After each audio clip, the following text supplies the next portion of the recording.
On August 18, 2025, in a quiet New Hampshire town of fewer than 3,000 souls, tragedy shattered the facade of normal life.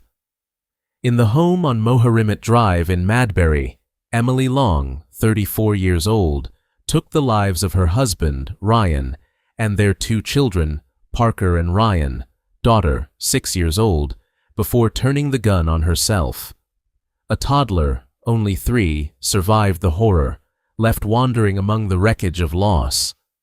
The world would come to know this as a murder-suicide, but everyone would ask, why? In this small town, Ryan had been a pillar, a psychologist in the Oyster River Cooperative School District, known as calm, thoughtful, dedicated. He had dreamed of healing minds. He had built a life he believed was steady and meaningful. On social media and in moments shared with friends, he spoke of marriage, family, and purpose. But in April of 2025, his world changed. He was diagnosed with glioblastoma, an aggressive, unforgiving brain cancer. The disease crept in fast, a devastating verdict, often terminal within months. Emily, his wife, confronted this with a raw vulnerability the public could see. In TikToks, in posts, in the spaces where grief and fear bled into real life. She became something of an open wound. Her videos chronicled every tremor of dread, every moment when the weight of imminent loss pressed down too hard. She confessed she was overtaken by guilt, by a fear she could not outrun. In one clip, she said, I just am so thankful. I feel no shortage of love and support, and I know that random people on here, if I messaged any single one of you and said I need someone to talk to, I know that you guys would be there for me. So I just wanted to say thank you. And while this whole thing sucks, it has been so heartwarming to see how loved we are, and there's like nothing that can replace that. So we're on to the future, and we're going to get through this, and we're going to have a plan that's going to be even better in a month.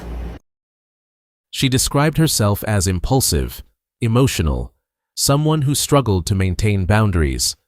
She said Ryan, calm, reflective, deliberate, balanced her tempest. She feared the moment when he would no longer be there to hold the center. As Ryan's health declined, practical pressures mounted. Emily had long held a demanding role. She was the director of operations for Wing It's, a local restaurant chain. But just days before the killings, another secret surfaced. Her employer alleged she had embezzled as much as $660,000 from the company over multiple years. Checks written to herself, funds unaccounted, a career built on trust, now under a shadow. On August 11th, a week before the tragedy, she texted her boss that she planned to resign. That same day, he filed a report with police. The timing, the tension, the fear of exposure. These became invisible threads in the tragedy yet to come. On the morning of August 18th, at around 5:30 a.m., everything collapsed.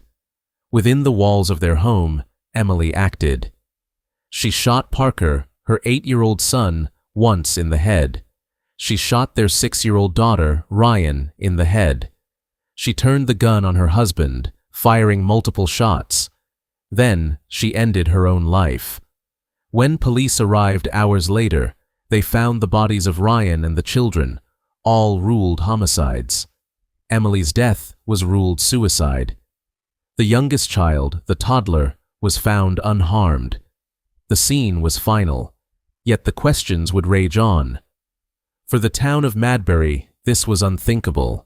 A community built on quiet faith and neighborly goodwill now faced the impossible, understanding an act that propelled a family into tragedy. Friends of Ryan described him as a gentle soul, a devoted father who had met his match in love and in desperation. The school district reeled, classes postponed, grief counselors appointed. Meanwhile, authorities combed through social media, bank records, texts, trying to assemble motive from shards of pain and desperation. Autopsy reports would confirm the brutal precision of the act. The children died from single gunshot wounds to the head. Ryan died from multiple gunshot wounds. Emily died from a single self-inflicted shot. The New Hampshire Attorney General's office cautioned against simplistic conclusions. This was not the result of one stressor. It was the collision of illness, financial strain, emotional collapse, and secrets. Days before the shootings, Emily posted an apologetic text to her boss. "I'm sorry for everything." In her public life, she had been transparent with her heartbreak, yet opaque with her burden. In her final TikTok post, Okay, I put makeup on and real clothes for the first time. Basically, makeup since we went to the Cape in July, and real clothes in God only knows how long. So, I'm trying to get myself out of this rut. I know that I've said this before, but our kids are definitely struggling, and now I'm starting to notice some changes in our 3-year-old, which is tough because he's too young for therapy. I know that people are going to say play therapy. We've done that before, and I just don't really see the benefit in it. And he's too young for talk therapy, obviously. But like, for example, last night he just couldn't sleep. He was up all night long. He was crying. He's never like that. And I've been starting to notice him stirring more at night and just have a harder time. And it's just devastating. But I am determined to create normalcy. We're going to go down the street to our neighbors who are our close friends with a bunch of our other friends. I don't think that my husband will come. Maybe he will, because it's right down the street. It's just a couple houses down. But it's important for my kids to be with their friends. And I have been struggling so much and really depressed and just have really become reclusive and just wanted to be with my kids and my husband. And while that might feel good for me, I don't think that that's good for me. So, that being said, I am making a change. It is starting today. I am going to start getting dressed. I am going to probably not put makeup on because I don't really wear makeup very often unless I'm going somewhere, but I need to become more social again. I used to be like the most social human on this planet, and the past month I have basically declined 98% of all offers, and my kids need to be with their friends. So, hold me to it. Today, I am adjusting my perspective, and I'm making a point to get out of my depression and do this for my family. So, that being said, happy Saturday. I hope everyone's having a fantastic day. I'm going to have a fantastic day. This tragedy is not a cautionary tale with tidy endings. It is a raw wound. Emily Long's act destroyed the lives she claimed to protect. Her husband, once a man of purpose and promise. Her children, whose futures were stolen before they could grow. Even she, drowning in despair. The toddler, left alive, carries scars that will never fade.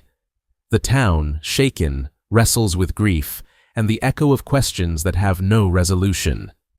What drives someone to destroy those they love most? Was it fear of the future, shame, mental illness, guilt, desperation? Or was it all of it a perfect storm no one saw coming? In the end, the public record reveals only the final frame of a story no one wanted to tell. The horror of that August morning remains fixed in time. But what haunts us is not just how a family died, it's how a life, once full of devotion and pain, unraveled beyond repair. We may never know the whole truth. Yet her last words haunt, "I hope I make the decision before it's too late."